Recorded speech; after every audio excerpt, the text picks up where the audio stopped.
I have got a new piece of art that my friend made me. So the next few days, I'm just going to move around the house to see where is the best place to hang it. But today, I want to talk about something um strange, I guess. I'm not on social media, right? I have LinkedIn, and then I have like these videos that I put online as part of an archive that I archive privately. So my only interaction with pop culture as things like Reddit, or I would just watch some commentary on YouTube. And something I have noticed is that I'm seeing a lot more mm, Western people wanting to look Asian and Asian people wanting to look Western. In general, it's like this homogeneity.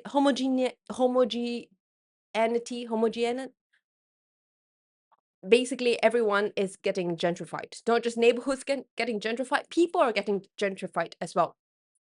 As in people are trying to get this combination, amalgamation of different kind of races. And there is an article called like the iPhone face or the modern face, where people have certain Asian features, certain Western features, certain black features, and I don't know what other features there are.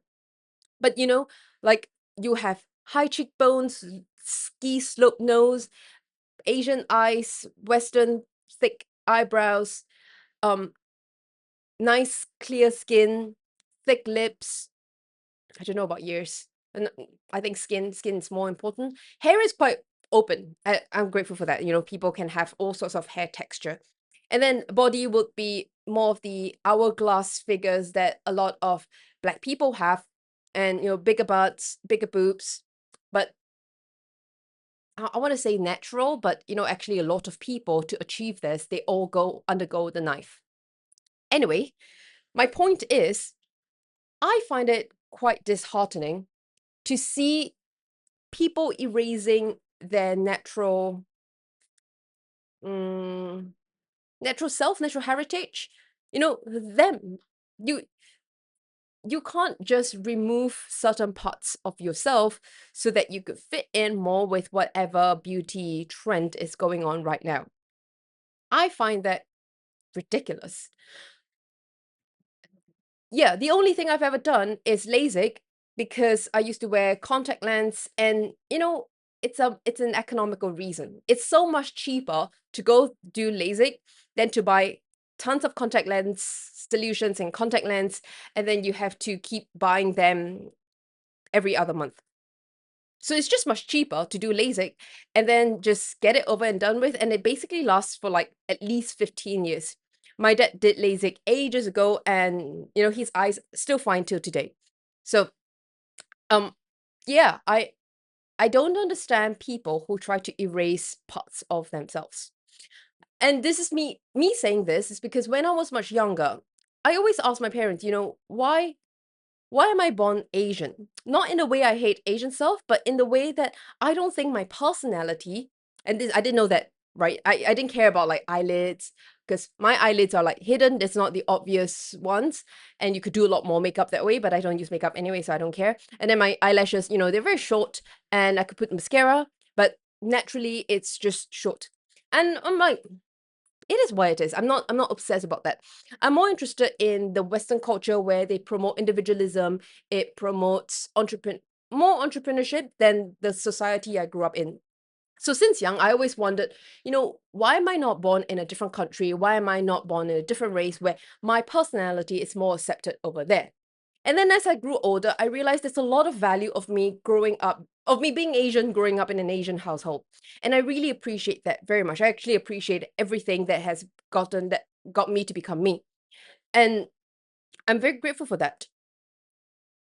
And the strange conundrum is what happens when you're young. And I also assume that is a thing people have to go through when they move around a lot or they come from multiracial, multi-ethnic families. So they're all trying to find, everyone's trying to find their identity, right? Identity in terms of physical appearance, identity in terms of your personality, what is inside. And there's nothing wrong with that. I think as you're growing older, you try to figure out, or you slowly figure out who you are, what you stand for, your values, your principles, how you want to show up, how you want to contribute to the world, how you want to be part of society. And there's a lot of figuring out in this process. And I'm very grateful that there wasn't social media at that time where everyone's like super loud on social media. It's just a thing that you figure out by yourself through reflections, through speaking with friends, through speaking with adults. So I'm very grateful for who I am, and I have zero interest in wanting to change anything. Anything. Like I've got a pimple scar here. Oof. Um, yeah, and I think there must be something I could do to fix it, but I don't care. I really enjoy and appreciate being myself. In fact, I remember when I was young, my I got worried, oh, are my calves too big? Or my mom would say, oh, your eyelashes are not so long. And I just go, I don't care. It's good if people care, but I don't care. I enjoy that. In fact, right now doing a lot of ballet, I can feel my legs getting much stronger. And my legs used to be, much longer and leaner, and now it's just more muscular. And I don't think it takes anything away from me. In fact, I'm very proud of this because I work very hard to get to this space. So I'm very, very proud of that.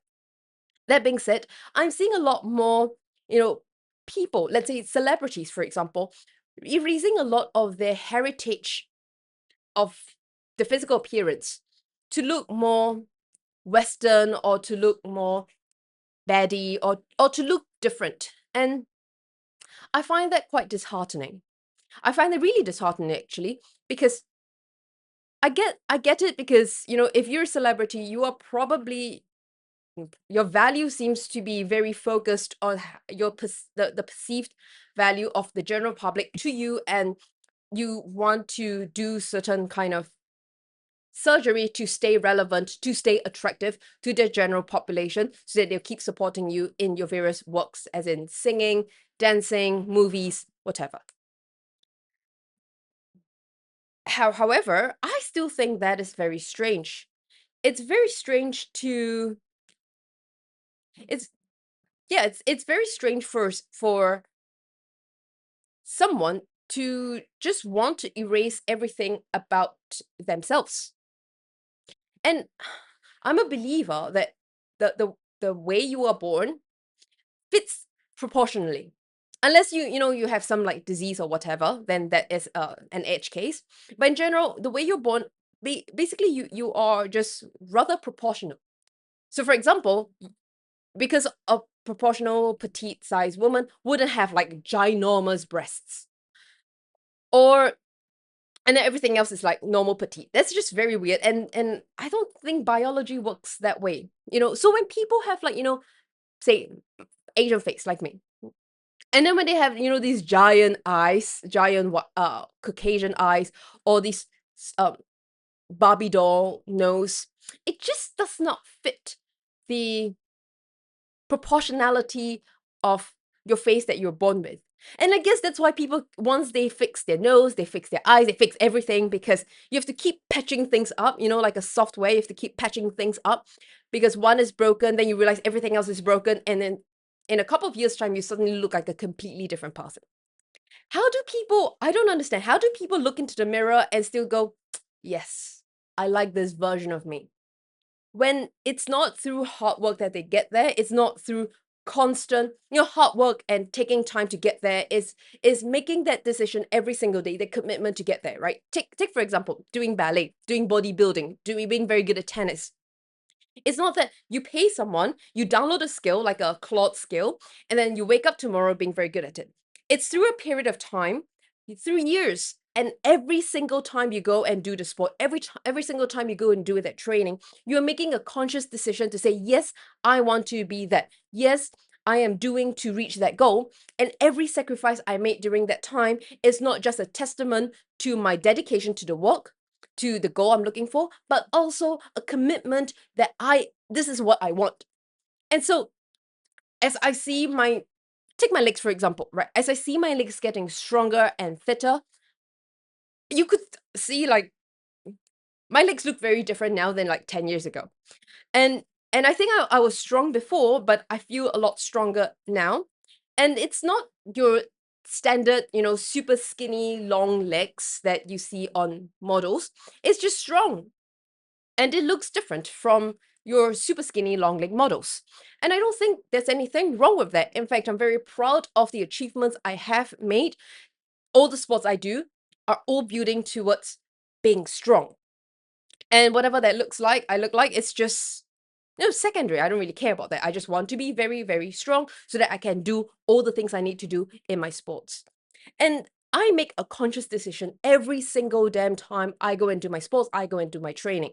And so when I look into the mirror every day, or every time I look into the mirror, I'm very proud of who I am and who I stand for and who I am becoming. I'm not staying stagnant. I'm not trying to preserve whatever. I am becoming that person I want to be. So it's not about preservation, it's about that becoming phase. On the other hand, I think this whole plastic surgery thing, it's about instant gratification because you can just pay someone, I guess, go under the knife, I don't know, recover for a while, and then you wake up and you don't even need to work hard on that. You just wake up and then you get that version of you.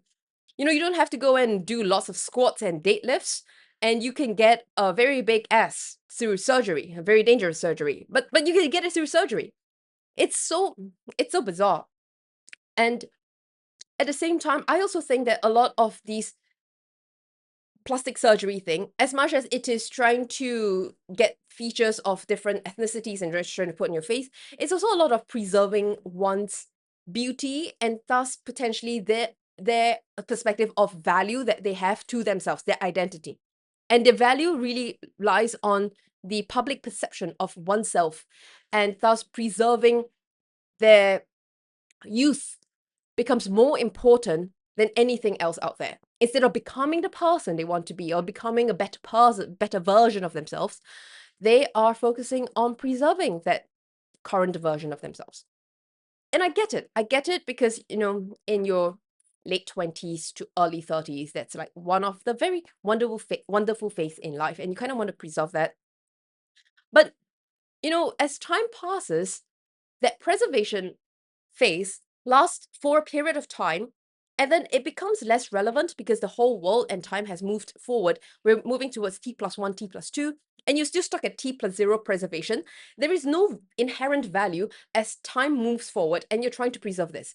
It makes a lot more sense to be continuously evolving and becoming, just like evolution, we evolve with time to keep improving to that version of ourselves. And so yeah, this is a little rant of I don't understand people and plastic surgery. Don't do that.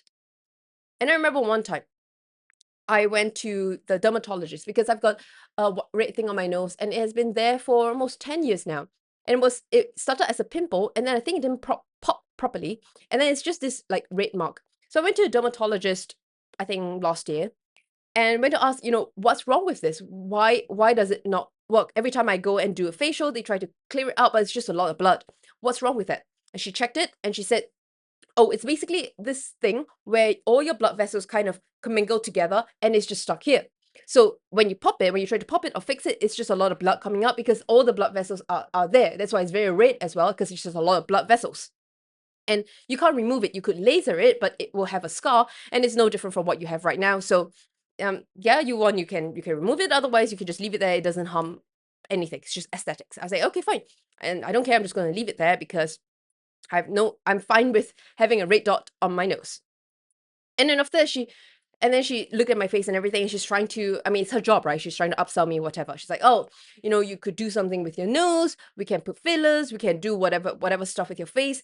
I'm like, yeah, no thanks. And this is me being, pretty confident in myself and my appearance. And I accept the flaws that I have. And for a moment, for just a split second, I thought, oh, what does that look like if I say yes? And obviously, then the split second went away, and I'm like, no thanks, I don't want this. So yeah, I can imagine people who are not that confident in themselves are very easily swayed by someone with authority saying, oh, if you just do this small little thing, you will look better, and looking better makes you feel better about yourself, and that's where all confidence comes about. But also, if you're getting confidence through all these external factors, then are you truly confident? Confidence comes from within. Who are you without all of these other things? Can you still be yourself? Can you still hold your head up and show up the way you are? I think, yeah, if you can't do that without all of these makeup or injections, then maybe one has to rethink their life. So that's it. Note to self: don't ever do this plastic surgery thing. It's just not you. Okay, bye.